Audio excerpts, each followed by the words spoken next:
मेरे पास दो बिजनेस है, बिजनेस ए और बी, दोनों ही बिजनेस का हेड क्या है? एक ही है। एक है, एक सोर्स में लॉस हुआ है, एक सोर्स में प्रॉफिट हुआ है, तो जो इस लॉस को इससे एडजस्ट करता हूं तो एक ही हेड के अंदर ही तो हो रहा है, इंट्रा हेड। और पीजीबीपी हेड में लॉस हुआ है, उसको मैं दूसरे हेड से, एचपी हेड से या अदर सोर्स से एडजस्ट करने जा रहा हूं, इंटर हेड, और नहीं हो पाया तो कैरी फॉरवर्ड। ठीक है, तो दो टाइप का सेटअप होता है, एक intra head, priority intra head को देनी, नहीं हो पाया तो इंटर हेड। तो यहां provision set of and carry forward of losses. In simple word, set of means adjustment of loss against profit. एकदम सही है, लॉस को प्रॉफिट के अगेंस्ट में एडजस्ट करना फ्रॉम एनदर सोर्स या head in the same assessment year. तो same assessment year में मैं जब सेट ऑफ करूंगा, एडजस्ट करूंगा, तो सेटअप बोलेंगे। और if the loss can not be set off in the same year due to, क्यों नहीं हो सकता, कारण क्या हो सकता है? Inadequacy of eligible profit. Inadequacy of eligible profit, हर प्रॉफिट एलिजिबल भी नहीं है। आपको पता है विनिंग इनकम में कोई लॉस एडजस्ट नहीं हो सकता। Then such loss are carry forward to the next year for adjustment against eligible profit of that year. The maximum period, इसका भी मैक्सिमम पीरियड है, maximum period for which different losses can be carry forward for set off has been provided in the act. इस act में कौन से loss को कितने साल तक आगे ले जा सकते हैं, कभी प्रोविजन दिया हुआ है।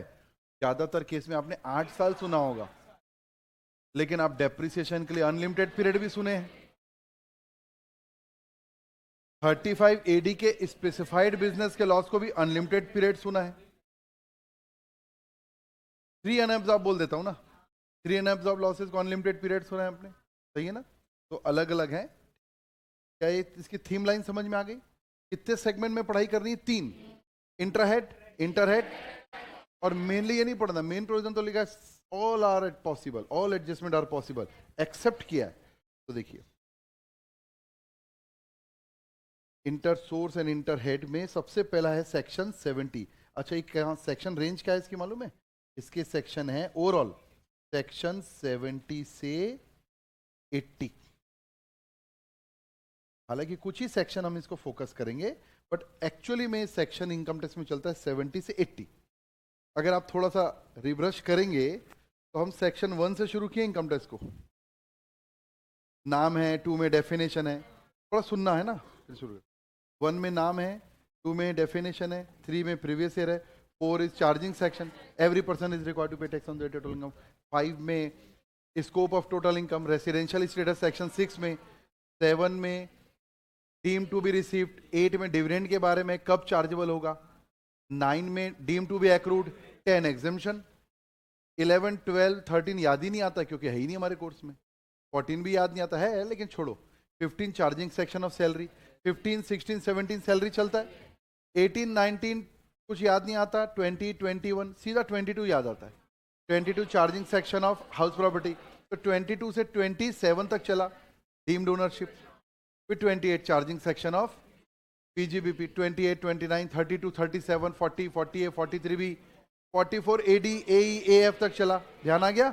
पीजीबीपी खत्म। 44 के बाद 45 किसी से भी पूछ लो, 44 के बाद 45 आता है, किसी से पूछ लो। तो 45 is the charging section of capital gain, capital asset should be transfer, will be chargeable in the previous year in which transfer, except 44, 45 1A, 45 2, 45 5, 45 छोड़ो, 46 liquidation, 47 transaction not regarded as transfer, 48 computation, 49 deemed cost of acquisition, 50 depreciable asset बेचने से capital gain, 51 forfeited, 51 forfeited, 52 याद ही नहीं आ रहा, 52, 53 याद ही नहीं आ रहा, 54 सीधा याद आएगा, exemption, 54, 54B, EC, ध्यान आ गया? जैसे 54, 55 में वैल्यूएशन ऑफिसर, 55A, 55 तो खैर वैल्यूएशन ऑफिसर नहीं है, 55 कॉस्ट ऑफ एक्विजिशन वगैरह है, 55A वैल्यूएशन ऑफिसर खत्म हो गया, 56 आईओएस का चार्जिंग सेक्शन आ गया, 56, 57, 58, 59 ये तो पक्का याद आ रहा होगा, 56 में ही तो 56 to 10 पढ़ते हैं अपन, हो गया, 59 खत्म, 60 से 65 क्लबिंग, 70 to 80 सेट ऑफ, 80 से 80 यू डिडक्शन, आगे टोटल इनकम, टोटल इनकम में टैक्स निकालना पहले ही सीख चुके हैं, क्या है समझ में आएगा? ये पावर है कम्युलेटिव रिवीजन का। We have a older mind than you, we have a older mind than you. ये ध्यान रखना, जैसे जैसे आपकी एज और ज्यादा काम करने के लिए बनी हुई है, तो आप ना, अब हम तो नहीं करते कम्युलेटिव रिविजन, कैसे नहीं करते, रोज आके पढ़ाते हैं। आप अगर कम्युलेटिव रिविजन कर रहे हैं ना, तो इनकम टैक्स लगेगा अच्छा, और नहीं तो लगेगा पूरे कमरे जैसा, क्या है भाई, कहाँ हो भाई तुम, ऐसा लगेगा। पॉइंट समझना।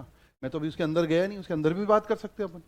5 मिनट के अंदर पूरे इनकम टैक्स को नाप के खत्म कर दिया अपन ने। समझ में आया बात? 5 मिनट भी नहीं लगा। ये है power of cumulative revision. Believe me, आप ऐसे ही किसी भी लॉ सब्जेक्ट को 1 डे रिवीजन में 10-10 रिवीजन लोग करते हैं। और ये किसी लोग नहीं, हमने भी किया है अपने समय में। लॉ के पेपर में हमको पूछते थे रिवीजन हो गया, मतलब यार हम तो 10-12 रिवीजन करके आए। लोग एक रिवीजन नहीं करके आ पाते थे। कुछ नहीं है, ज्यादा ज्ञानी होने की जरूरत ही नहीं है। ज्ञान ही तो खराब करता है, इंटेलिजेंसी निपटा देती है कई बार। आपको क्या करना है? Cumulative revision. अब सोच के देखो, अगर ये हम खत्म कर देंगे, फिर हम क्या कर रहे होंगे इनकम टैक्स में।